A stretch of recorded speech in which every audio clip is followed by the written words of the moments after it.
सुतेली बेटी का राज। कहते हैं कि पुरानी हवेलियां अपने सीने में कई राज छुपाए रखती हैं। ऐसी ही एक पुरानी हवेली थी जहां फरहान अपनी इकलौती बेटी राबिया के साथ रहता था।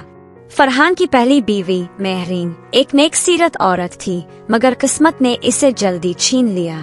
राबिया इस वक्त बहुत छोटी थी। बाप ने माँ और बाप दोनों का प्यार देकर परवरिश की। सालों बाद जब राबिया 16 बरस की हुई, फरहान ने जरमीना से शादी कर ली, एक हुसैन, खुश अखलाक और नरम गुफ्तार औरत। शुरू में सब कुछ मामूल के मुताबिक चलता रहा। राबिया खुश थी कि इससे माँ जैसा सहारा मिल गया, मगर हवेली की फिजा बदलने लगी थी।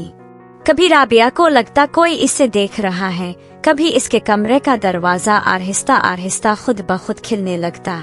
कभी अलमारी में पड़ी चीजें गायब हो जाती और फिर किसी और जगह से मिल जाती। इब्तिदा में राबिया ने समझा कि शायद ये सब वहम है, मगर एक रात वो जागी तो देखा कि जरमीना इसके बिस्तर के पास खड़ी थी और खामोशी से इससे घोर रही थी। उम्मी जान, आप यहाँ? राबिया ने कांपती आवाज में पूछा। जरमीना मुस्कुराई और बोली, बस ऐसे ही देखने आई थी कि तुम खैरियत से हो आ नहीं। राबिया का दिल ना जाने क्यों बेचैन हो गया। इसके बाद अजीब और गरीब हादसे बढ़ने लगे। एक दिन हवेली की पुरानी लाइब्रेरी में राबिया को एक बोसीदा डायरी मिली। डायरी के पहले ही सफ़े पर लिखा था, अगर हवेली की दीवारें बोल सकती तो चीख पड़ती। यहाँ हर मुस्कुराहट के पीछे कोई ना कोई कहानी छुपी है। राबिया ने डायरी को संभाल कर छुपा लिया। एक और रात जब हवेली के सब लोग सो गए, राबिया ने तहखाने से किसी के कदमों की आवाज सुनी।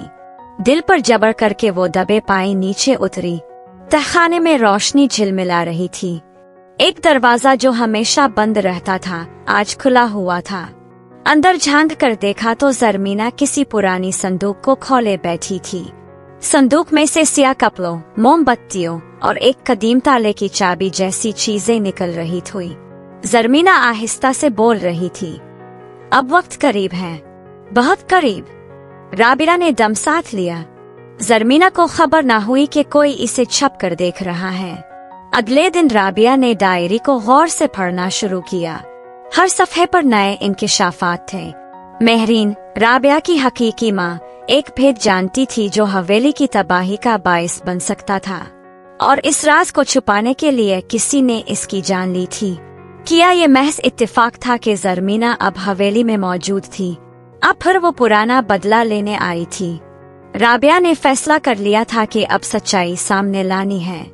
इसने लाइब्रेरी, तहखाने और हवेली के खुफिया रास्तों की तलाशी लेना शुरू कर दी। मीना इस हवेली और इसकी जायदाद पर कब्जा करने आई थी और वो राबिया को रास्ते से हटाना चाहती थी। अब राबिया ने एक मंसूबा बनाया। अगली रात इसने तहखाने में एक मसनूई जाल बिछाया। जैसे ही जरमीना आई और खुफिया कमरा खोला, दरवाजा जोर से बंद हो गया। राबिया ने बाहर से कुंडी लगा दी और फौरन फरहान को बुलाया। फरहान, जो अब तक जरमीना पर आंख बंद करके भरोसा करता था, हकीकत देखकर शशतर रह गया। जरमीना की जुबान से सब कुछ उगलवा लिया गया। इसने एतराफ किया कि वो माजी में फरहान की दौलत पर कब्जा करना चाहती थी और बरसों बाद इंतकाम लेने आई थी। जरमीना को पुलिस के हवाले कर दिया गया। हवेली में एक बार फिर सुकून छा गया। राबिया ने हवेली के राजों को महफूज तरीके से बंद कर दिया और अपनी माँ की अमानत को संभाल लिया। फरहान ने राबिया को गिले लगाया और कहा, सच्ची बेटी वही है जो हर अंधेरे में रोशनी बन जाए। राबिया ने मुस्कुराकर आसमान की तरफ देखा, जहाँ चांदनी माँ की दुरा की सूरत में इस पर बरस रही थी।